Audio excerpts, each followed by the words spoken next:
Hello my friends and welcome back. Thank you very much for being with me again today.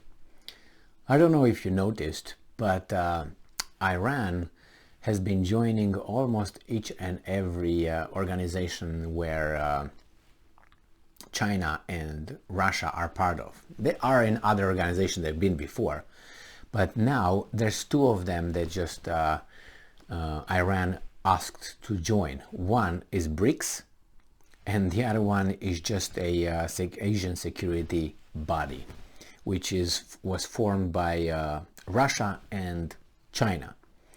So it seems like the new club, which is United States enemy now, we're going to be formed out of Russia and China as the foundation, and then other countries will attach to this, which I see the ones attaching from BRICS and other organizations.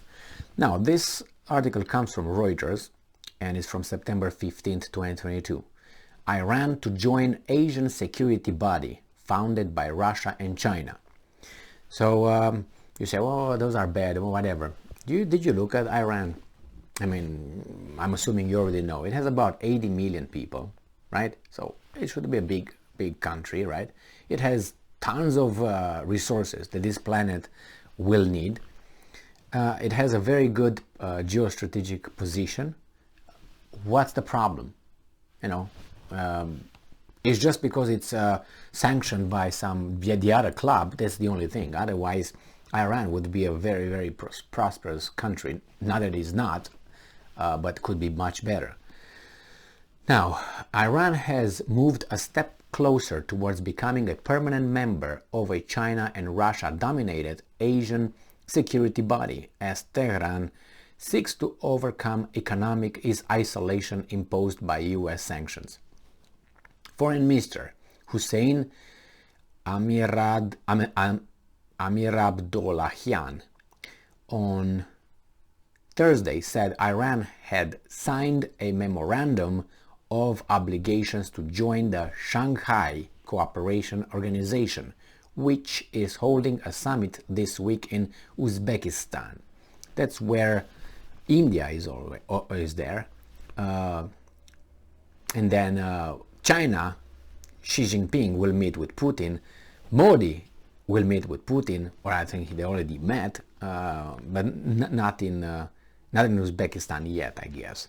So the body, formed in the 2001 as a talking shop for Russia, China, and ex-Soviet states in Central Asia, expanded 4 years ago to include India, nuclear power, and 1.5 billion people, the biggest democracy in the world, Pakistan, nuclear country, with a view to playing a bigger role as counterweight to Western influence in the region. You think?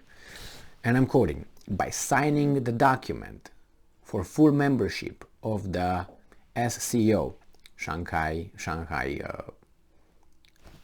whatever it's called, like Shanghai Cooperation Organization.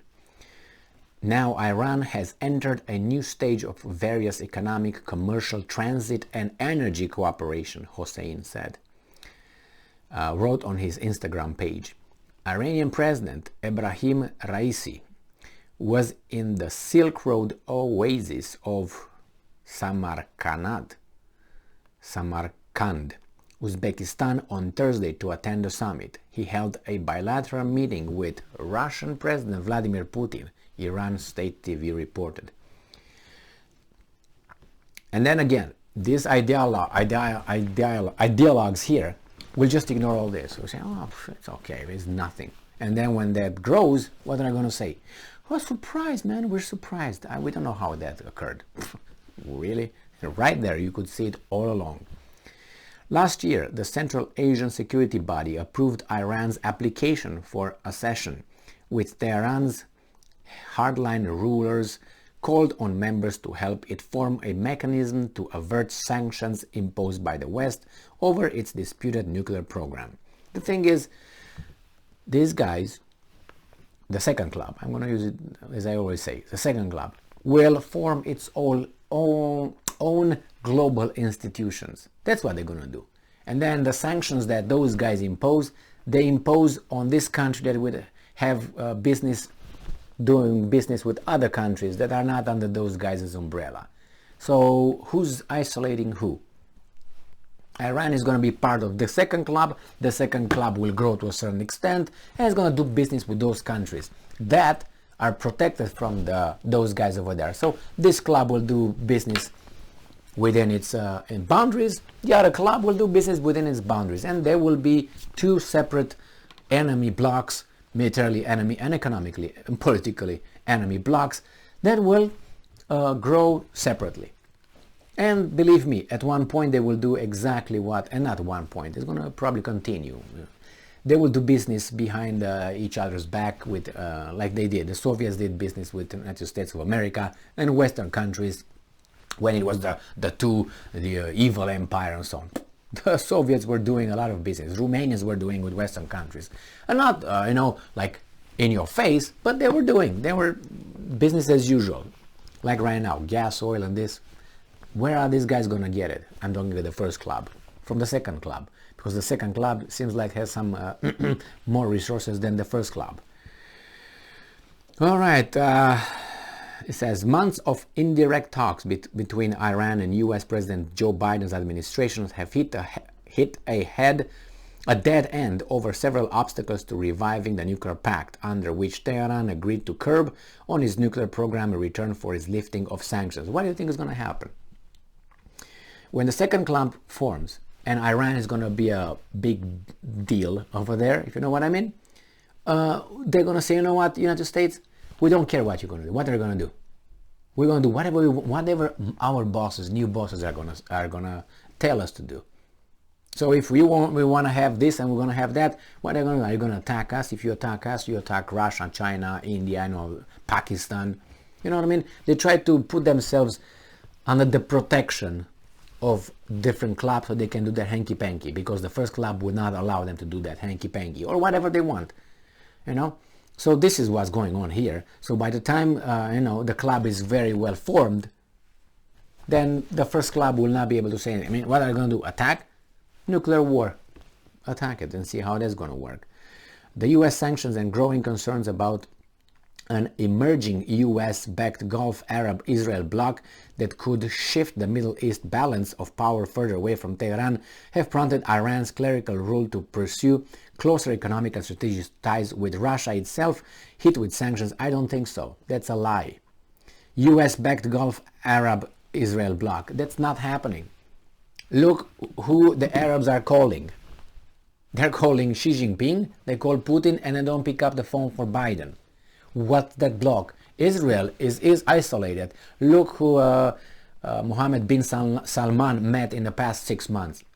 Look over there. It doesn't mean that he has bad relations with Israel, but he met Erdogan 2 times, I think. He met the Syrians. He met the United Emirates, right? Arab Emirates. They are in there. They're trying to form something. The United States is kind of, they don't want to leave, but they want to be pushed out, unfortunately for Israel. So, but Israel always can make United States come and clean up their act whenever they want in the area. There's no doubt about that. But I don't think that's correct. That's accurate. That they want, that's gone. The Arab states with Israel and United States is kind of less important than the Arabs with Tehran and the Russians and the Chinese. I think the balance is not like, oh, we're with you. It's like this. And did you see they're going to receive the Arabs, Saudi Arabia will receive $5 billion worth of weapons from United States.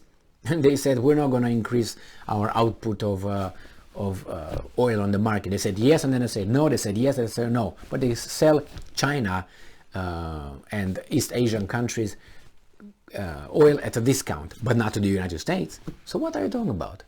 Weasel. Thank you very much for being with me again today. Stay strong, stay smart, look for the truth, and be just.